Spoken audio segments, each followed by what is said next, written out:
Now coming on peptic ulcers. What are peptic ulcers? Peptic ulcers are the areas of degradation and necrosis of gastrointestinal mucosa which caused by acid and peptic secretions.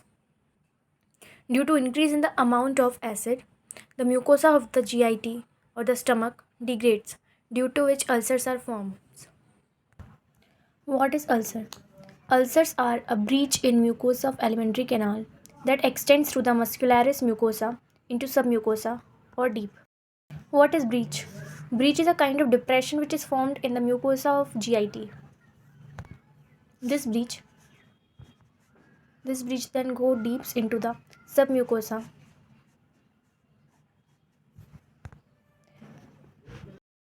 There are two types of ulcers, gastric ulcer and duodenal ulcer. Both of these are called as peptic ulcer. So what are the risk factors that causes ulcers? The first one is psychological stress. Stress could also cause ulcers. And the second one is physiological stress. Physiological stress could be of any type. It could be a shock, severe trauma, or septicemia. Extensive burns in the posterior aspect of first part of duodenum. Where? Posterior aspect of first part of duodenum could also causes ulcer. Those ulcers which is caused by extensive burns are called Curling's ulcers. Second one is intracranial lesions or Cushing's ulcers. These are the ulcers which is caused due to hyperacidity due to vagal stimulations. And the last one is drug intake. There are many drugs which could lead to the formation of ulcers. Some of them are aspirin, steroids, butazolidine, indomethacin. Now coming on etiology. Ulcers formed from imbalance in the aggressive and defensive factors. So what are these aggressive and defensive factors? These are also called as damaging and protective factors. So some of the damaging or aggressive factors are HCl, pepsin, H. pylori, smoking, alcohol taking, drugs, ischemia, shock, or delayed gastric empty. And some of the protective factors are mucus, bicarbonate secretions. All these protects the gastric mucosa from the damaging factors. When there occurs an imbalance between the two, or when the aggressive factors are more prominent than the defective, or when the damaging factors are more than protective factors, there occurs formation of ulcers. There are two types of peptic ulcer. The first one is duodenal ulcer and the second one is gastric ulcers. Duodenal ulcers are 4 times more common than gastric ulcers. So coming on duodenal ulcers.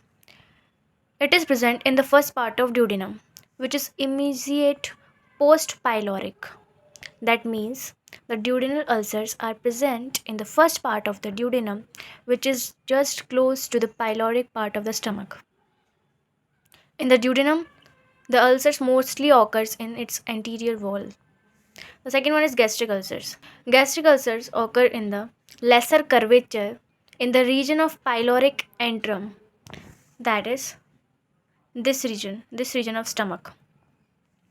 Gastric ulcers occur mostly on the posterior wall. Ulceration could also occur at other sites such as gastroesophageal junction, that is at the cardiac part of stomach. This is indicated here. This is the stomach and this is the cardiac part of the stomach. This is gastroesophageal junction. And the second one is within margin of gastrojejunostomy. This is the margin of gastrojejunostomy. Gastrojejunostomy is done when this part of the duodenum is removed due to some reasons. So here gastrojejunostomy is done so as to allow the movement of food from stomach into intestine. And the third part where ulcers could occur is Meckel's diverticulum. This is the part. These are the name of some zones of ulcer. The first one is necrotic zone. The second one is superficial exudative zone. Third one is granulation tissue zone. And below that there is a zone of cicatrization. Coming on some clinical features. Duodenal ulcers and the gastric ulcers have different kinds of clinical features. So, duodenal ulcers has food pain relief pattern, which means whenever the patient having duodenal ulcer eats food, he or she get relief for some time. And it is opposite in gastric ulcer. Whenever the patient having gastric ulcers eat food, there occur increase in the pain. And the second one is night pain common. In duodenal ulcer, night pain is common, which is not so in gastric ulcers. In duodenal ulcer, no vomiting occurs. In gastric ulcer, vomiting occurs. Duodenal ulcers. Melena is more than hematemesis. What is melena? Melena means blood in stools and hematemesis means blood in vomit. So in duodenal ulcer, there is melena more than hematemesis and it is opposite in gastric ulcers. In duodenal ulcers, there is no loss of weight. In gastric ulcer, there is loss of weight. Duodenal ulcer could also occur in stressful people, the people who take a lot of stress. And it is not so in gastric ulcer. Gastric ulcers occur in laboring people. So these are some clinical complications of peptic ulcers. So the first one is hemorrhage or bleeding. Bleeding occurs in the duodenal ulcers only in the posterior walls or mainly in the posterior walls. Okay, so when this bleeding or hemorrhage continues for a longer time, it causes iron deficiency anemia. Okay, or severe bleeding leads to coffee color vomit or blood in stools. But how does this bleeding occurs? The bleeding occurs due to damage of some arteries present in duodenum and stomach. These are gastroduodenal artery which is present in duodenum. It gets ruptured or eroded by the ulcer formation due to which there occurs bleeding in the duodenum. Here, left gastric artery present in stomach is eroded by the or damaged by the gastric ulcers due to which it bleeds profusely and due to which it bleeds profusely. And the second complication is perforation. In perforation, these peptic ulcers become more deep and prominent. It is an acute abdominal emergency. These perforations are common in anterior wall of duodenal ulcers. Where? Anterior wall of duodenal ulcers. And the third complication is malignant transformation. What is malignant transformation? In this, these ulcers, these peptic ulcers, turns into malignant carcinoma. Chronic duodenal ulcers never turns malignant. Malignant transformation occurs only in less than 1% gastric ulcers and not in duodenal ulcers. Even in gastric ulcers, it is only less than 1%. Treatment of peptic ulcers. There are different ways in which peptic ulcers could be treated. The first one is to reduce the gastric acid secretion. So, if we reduce the secretion of gastric acid, the peptic ulcers will automatically comes in control. For this, different kinds of drugs could be used. For example, H2 antihistamines. These H2 antihistamines or H2 blockers blocks the H2 receptors present on the parietal cells. As I have shown you in this diagram previously, the H2 receptors here are blocked by the H2 blockers, due to which histamines could not act on the parietal cells and automatically the H cell production is reduced. These are name of some H2 blockers drugs, and the most common are, which are used most commonly, cimetidine and ranitidine. Coming on cimetidine.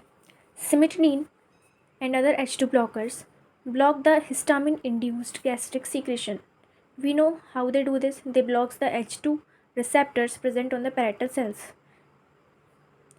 This is the pharmacokinetics of cimetidine. The bioavailability of cimetidine is 60 to 80%. What is bioavailability? Bioavailability is the actual amount of drug that is reaching the systemic circulation, and the remaining amount of drug is metabolized in liver. The cimetidine crosses the placenta and reaches the milk. Cimetidine drug is hydrophilic in nature, so it could not penetrate the brain.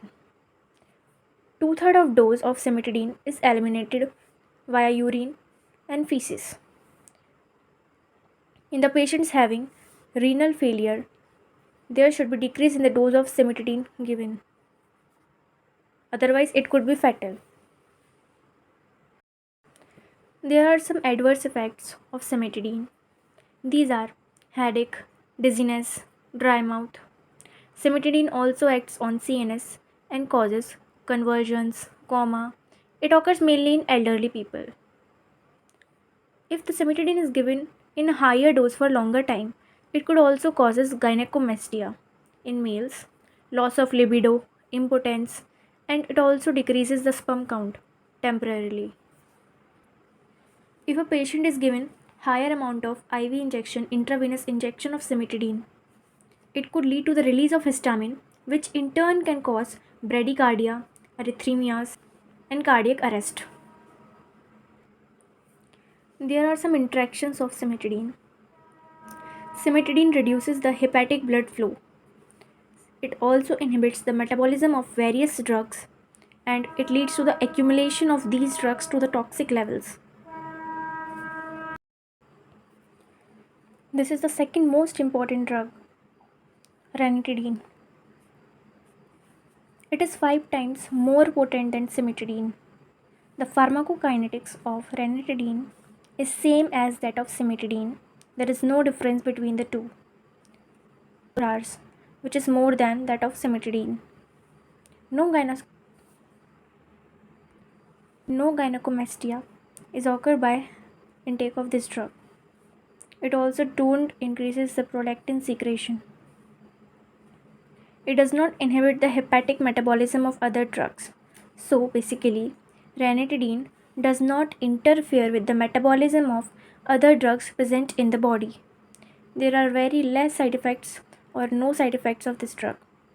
So basically, overall, ranitidine is better than cimetidine. Other drugs used for the reduction of gastric acid secretions are proton pump inhibitor. All these drugs inhibit the proton pumps, due to which there occurs decrease in the formation of HCl. And third ones are anticholinergics.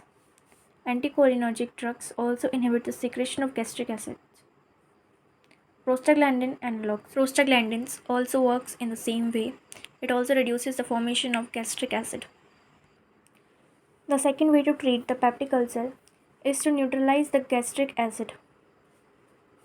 In this, some basic or antacids are given which neutralizes the acidic pH of the stomach. It could be systemic or non-systemic. The third way of treating the peptic ulcers are ulcer protectives like colloidal bismuth substrate. So all these are the ways in which we could treat peptic ulcers.